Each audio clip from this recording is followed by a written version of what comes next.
Affairs of Iceland. I now give the floor to His Excellency Subramaniam Jaishankar, Minister for External Affairs of India.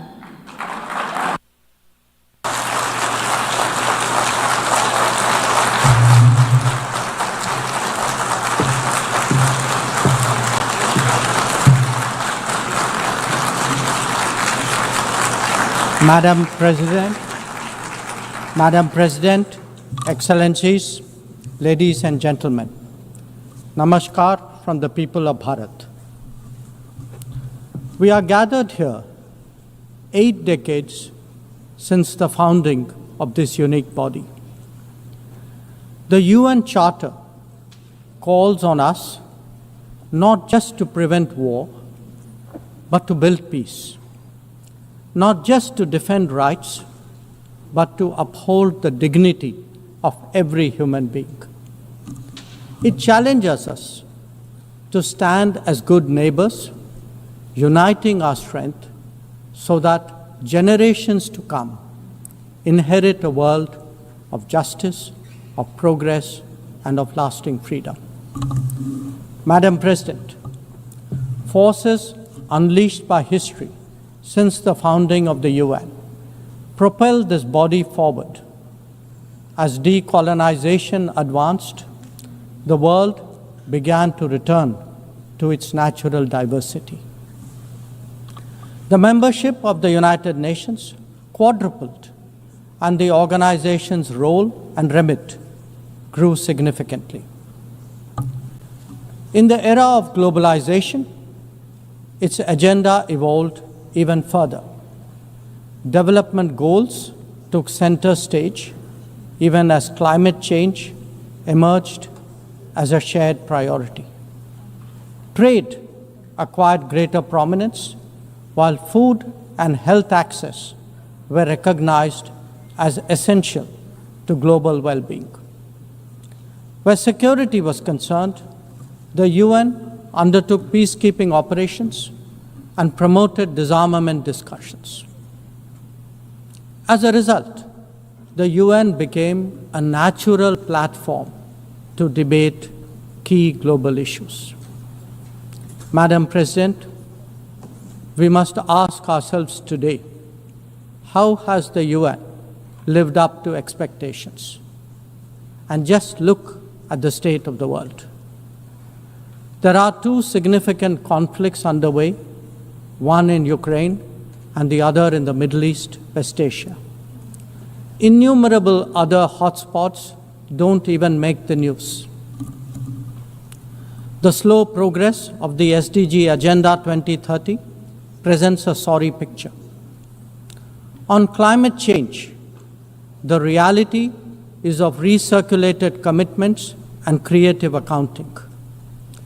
If climate action itself is questioned, what hope is there for climate justice?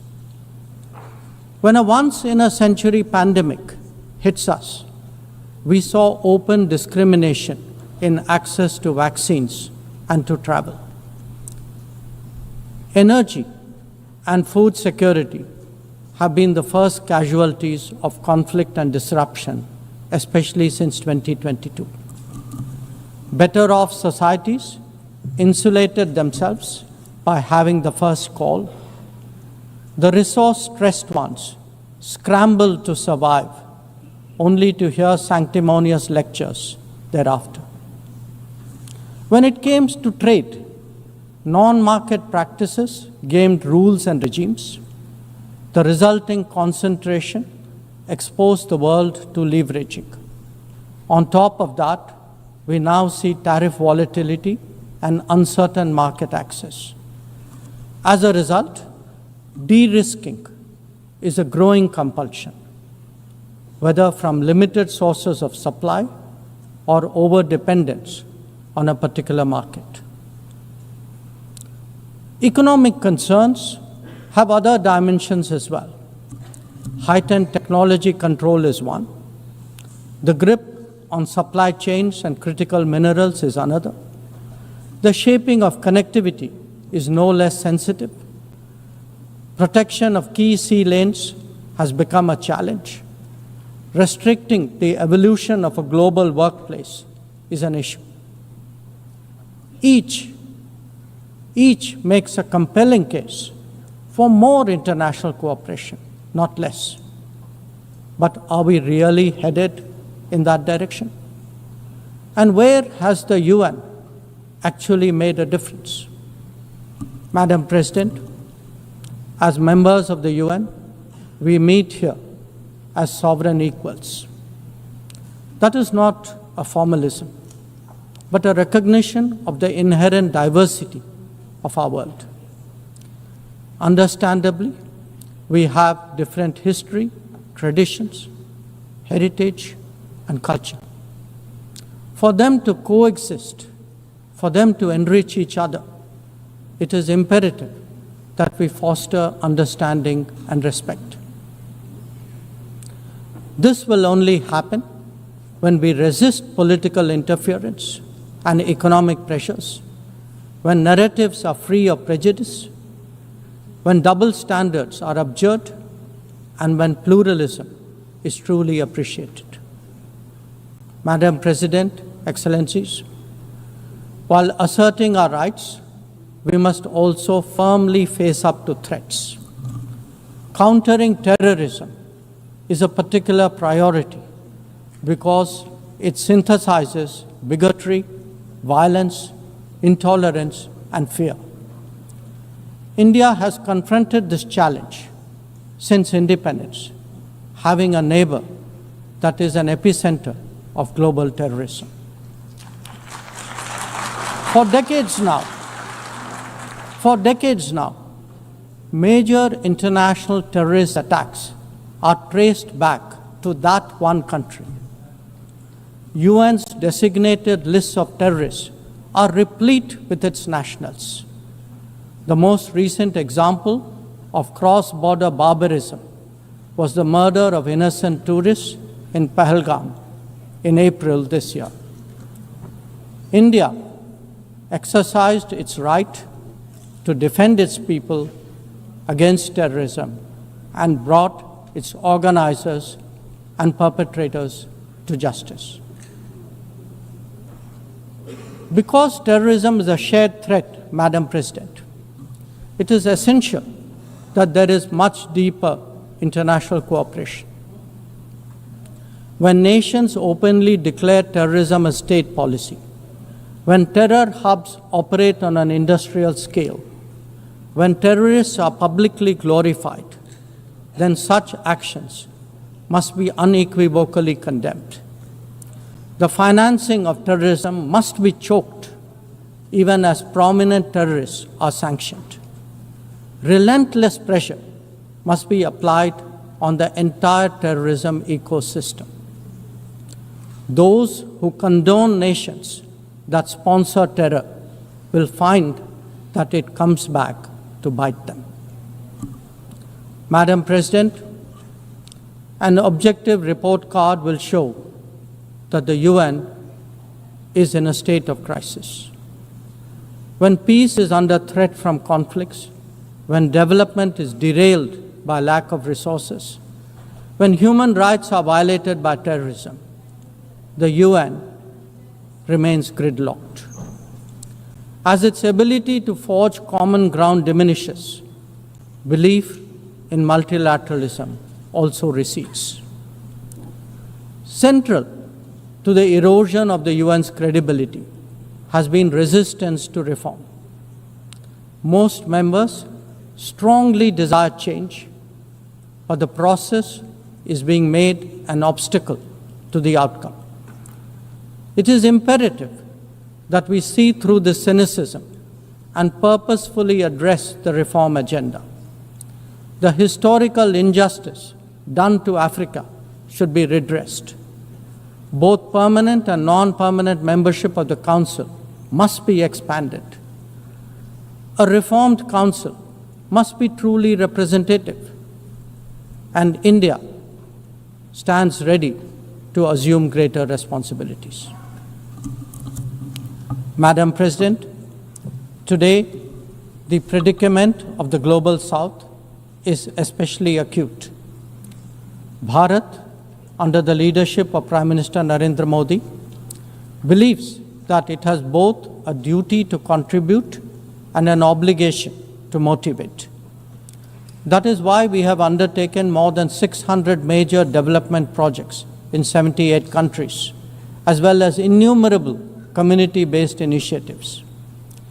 They range from large infrastructure to small livelihoods, from capacity building to people's welfare, from concrete assets to education and training.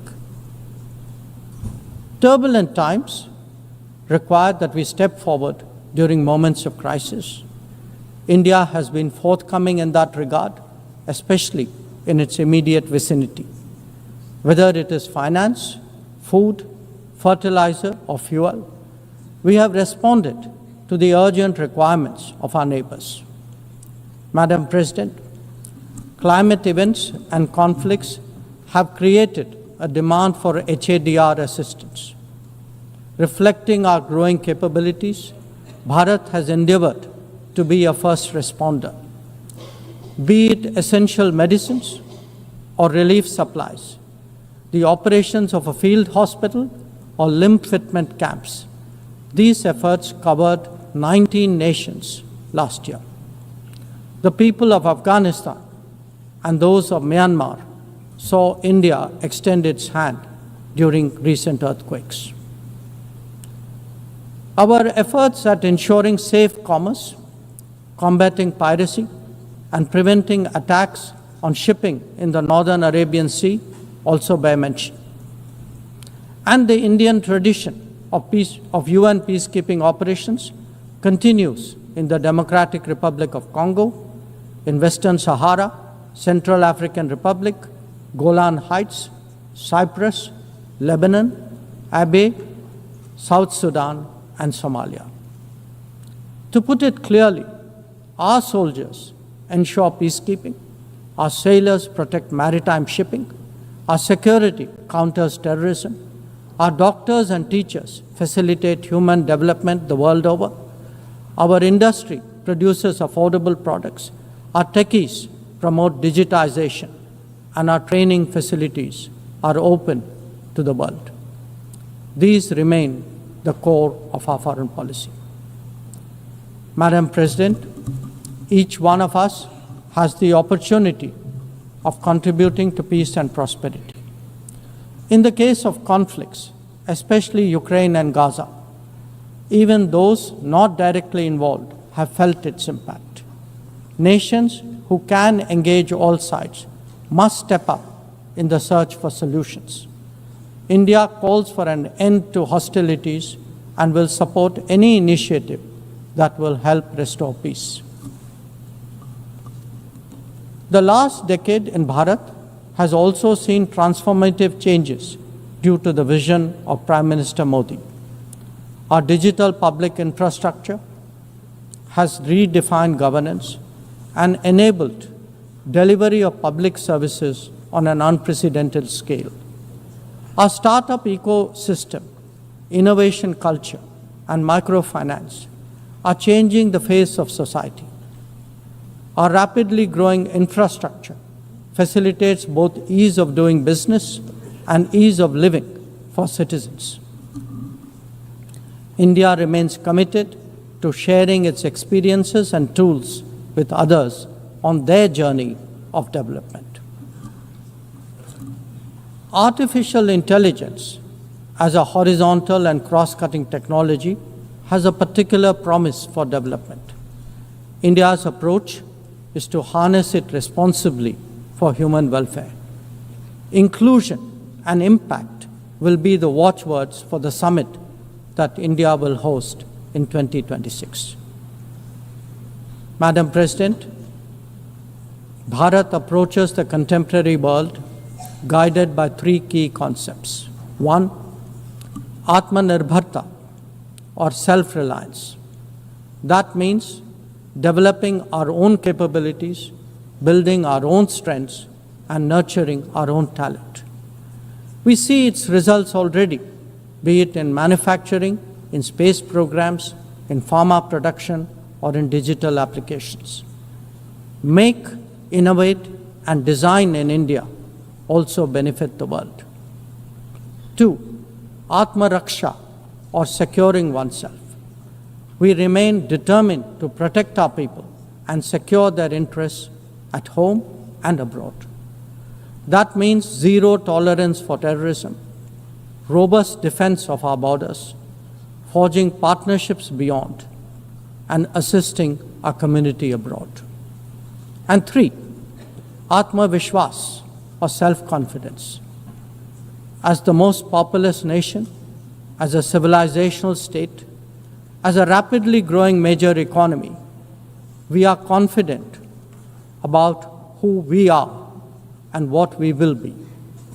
Bharat will always maintain its freedom of choice and will always be a voice of the Global South. Madam President, these are certainly challenging times for the international community. Many of our assumptions and expectations no longer hold. In such circumstances, it is imperative to stay strong, to hold firm, and to deepen friendships. International cooperation must prevail because islands of prosperity cannot flourish in an ocean of turbulence. A world order requires common purpose, as it does empathy for others. That is where we look to the United Nations. Madam President, every member who can make this world a better place must have the opportunity to do their utmost.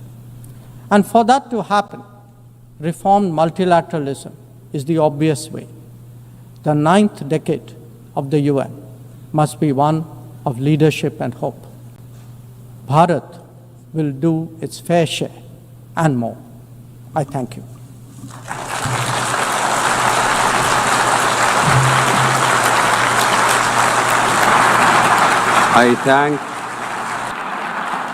I thank the Minister for External Affairs of India,